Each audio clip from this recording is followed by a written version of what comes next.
எங்களின் உயிரோடும் உணர்வோடும் கலந்து வாழுகின்ற உறவுகள் அனைவருக்கும் அன்பு வணக்கம். வருகிற ஏப்ரல் 23 நடக்கவிருக்கிற தமிழ்நாடு சட்டமன்ற தேர்தலில் நாம் தமிழர் கட்சி எப்போதும் போல தனித்து என் மக்களிடமிருந்து மக்களுக்காக வந்த ஒரு மகத்தான பேரியக்கம் மக்களை மட்டுமே நம்பி களத்திலே நிற்கிறது. இங்கே மற்ற அரசியல் இயக்கங்கள் பல ஆண்டுகள் அதிகாரத்தை செலுத்தி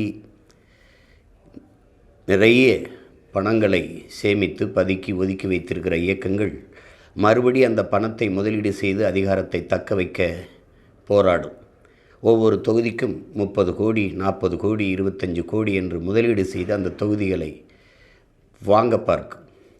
இந்த சூழலில் இந்த கேடுகட்ட பணநாயகத்தை வீழ்த்தி மாண்புமிக்க ஜனநாயகத்தை மலரச் செய்ய வேண்டும் என்ற மகத்தான கனவோடு களத்திலே நிற்கிற உங்கள் பிள்ளைகள், வாக்குக்கு காசு கொடுக்குற அந்த இடத்தில் ஒரு தொகுதியை வெல்ல 30 கோடி முதலீடு செய்கிற ஒரு முதலாளி தன் லாப தேவைக்கு முதலீடு செய்வாரா, மக்கள் சேவைக்கு முதலீடு செய்வாரா என்கிற கேள்வி அங்கே எழுகிறது. அப்போது வாக்குக்கு காசு கொடுக்குற அந்த இடத்தில்தான் ஊழல் லஞ்சத்திற்கான விதை ஊண்டப்படுகிறது என்பது உங்கள் பிள்ளைகள் எங்களின் அசைக்க முடியாத நம்பிக்கை, உண்மையும் கூட. அப்போது அந்த இடத்திலே சேவை செத்துப்போகிறது.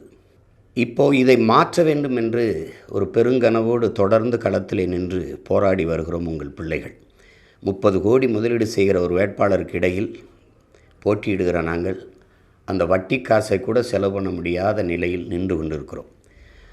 ஆனால் மக்களுக்கு சேவை செய்ய பணம் தேவையில்லை, தன்னலமற்ற உண்மையும் நேர்மையுமாக பணியாற்ற வேண்டும் என்கிற மனம் இருந்தாலே போதும் என்பதை நிரூபிக்கத்தான் தொடர்ந்து உங்கள் பிள்ளைகள் இந்த களத்திலே நின்று வருகிறோம். இம்முறையும் அதே கனவோடு நிற்கிறோம். எங்கள் திருநாட்டில் எங்கள் நல்ல ஆட்சி, பசி, பஞ்சம், ஊழல், லஞ்சம், கொலை, கொள்ளை, சாதிய இழிவு, தீண்டாமை, பாலியல் வன்கொடுமை, அடக்குமுறை, ஒடுக்குமுறை, வழக்கொல்லை, மத போதை, இது ஏதுமற்ற ஒரு புதிய ஒரு தேசம் செய்வோம், மக்கள் புரட்சியால் அதை உறுதி செய்வோம் என்ற முழக்கத்தோடு களத்திலே நிற்கிறோம். எப்போதும் போல எமது மக்கள் ஒவ்வொரு தேர்தலிலும் தங்களால் இயன்ற நிதியை கொடுத்து எங்களை வலிமைப்படுத்தி இருக்கிறீர்கள். இம்முறையும் மக்களிடமிருந்து மக்களுக்காக வந்த பிள்ளைகளுக்கு எங்கள் பெற்றோர்கள், எங்கள் உடன் பிறந்தவர்கள் இனமாகவும் பணமாகவும் வலிமையாகவும் வளமையாகவும் நீங்களே நின்றிருக்கிறீர்கள். இம்முறையும் நிற்பீர்கள் என்று உங்கள் பிள்ளைகள் அன்போடு கேட்கிறோம். திரள் நிதி திரட்சி என்ற அந்த வழியின் வாயிலாக உங்களால் இயன்ற உதவியை செய்து உங்கள் பிள்ளைகளின் கைகளை வலிமைப்படுத்தி விடுங்கள். களத்திலே நின்று நம் இன முன்னோர்கள் கண்ட கனவை வென்று முடிப்போம் என்கிற உறுதியை தருகிறோம்.